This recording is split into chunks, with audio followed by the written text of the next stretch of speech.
Paris, 1789. The air was thick with tension, a city simmering with hunger, anger, and the faint promise of change. We know the famous names: Robespierre, Danton, Marie Antoinette. But history, as it's often told, forgets the thousands of nameless souls who fed the fire of the French Revolution and who, in turn, were consumed by it. This is their story. For most Parisians, the revolution didn't begin in the grand halls of Versailles. It began in the bakeries. Every morning, long before sunrise, women queued for bread, sometimes for hours. By 1789, a loaf cost nearly a week's wages, and when the shelves went empty, so did patience. Among these women was Marie Tyson, a washerwoman from the Saint Antoine district. Her hands were always raw, her apron soaked in soap and sorrow. She'd lost 2 children to hunger. One morning, when the baker told her there'd be no bread, something inside her broke. She picked up her wooden washing stick and marched toward the Bastille. She wasn't alone. Thousands joined her, some with broomsticks, others with pitchforks, but all with one cry: "Du pain, du pain. We want bread." That day, history remembers the storming of the Bastille, but not the hands that carried the cries, not the woman whose grief turned into rebellion. The revolution spread through Paris like wildfire, fueled not by muskets, but by whispers. In smoky taverns and dim backstreets, pamphlets were read aloud by candlelight. One such voice belonged to Jean-Luc, a printer's apprentice. He was only 17, ink-stained fingers, eyes full of wonder. He had never fired a gun, but his words were sharper than any blade. Each night, he secretly printed papers calling for liberty, equality, and fraternity. He didn't know who wrote them. He only knew they mattered. The press, hidden beneath his master's shop, became his revolution. Until one day, soldiers raided the print house. The master was executed. Jean-Luc fled. Weeks later, his leaflets appeared again, this time nailed to the church door. He'd kept printing, hiding in the catacombs beneath the city. Jean-Luc disappeared in 1793. His name never entered the books, but the pages he pressed moved a nation. Versailles, the golden cage of France. Its mirrors reflected a world that was crumbling beyond its gates. Inside, Queen Marie Antoinette, accused of saying, "Let them eat cake," a phrase she never uttered, became the face of royal indifference. But within the palace walls were others: servants, maids, cooks, whose lives were forever changed.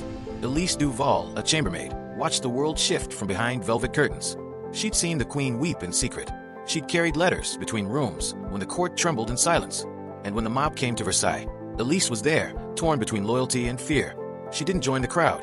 She hid the queen's children beneath the floorboards as chaos reigned outside.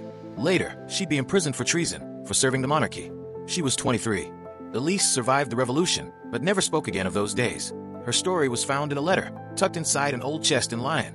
Nearly a century later, the revolution had promised freedom, but freedom came with a guillotine. In 1793, Paris transformed. The cobblestones that once echoed with footsteps now rang with fear. The reign of terror began. At the center stood Maximilien Robespierre, a man of ideals turned executioner of them. And yet, among the chaos, life went on.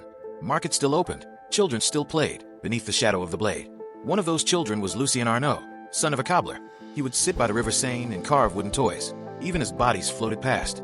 He didn't understand politics or kings, only that people vanished, and no one spoke their names again. Years later, Lucien became a shoemaker, then a storyteller. He carved the names of those lost, not in marble, but in wood, leaving them in doorways, churches, and bridges. His carvings still appear, though few know their origin, the marks of an ordinary boy who refused to forget. By 1799, the revolution had eaten its own. The ideals of liberty had turned into survival. Napoleon was rising. Paris was tired. Yet from the ruins, a new spirit emerged, of citizens who'd seen both the beauty and brutality of change.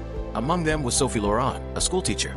She had lost her husband to the guillotine, an ordinary tailor accused of being unrevolutionary. But instead of despair, she chose to teach. In a tiny classroom behind a butcher's shop, she taught children to read and write, using banned texts, even the Declaration of the Rights of Man. Knowledge, she'd say, is the only revolution that never kills. Her students grew up to be writers, scientists, dreamers, the architects of a new France. Sophie died in 1821, quietly, in her sleep, but her pupils carried her voice into a century of change.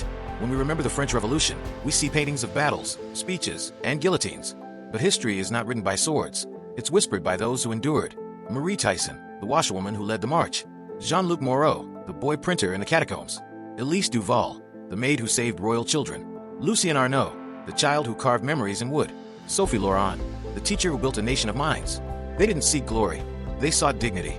Their names may not be in textbooks, but their courage runs through the veins of modern France. Every liberty we know today was once carried by calloused hands, whispered through trembling lips, and dreamt by those who had nothing, yet believed in everything. The revolution changed kings and governments, but its truest victory lies in the hearts it awakened, in the hidden lives that built a new dawn.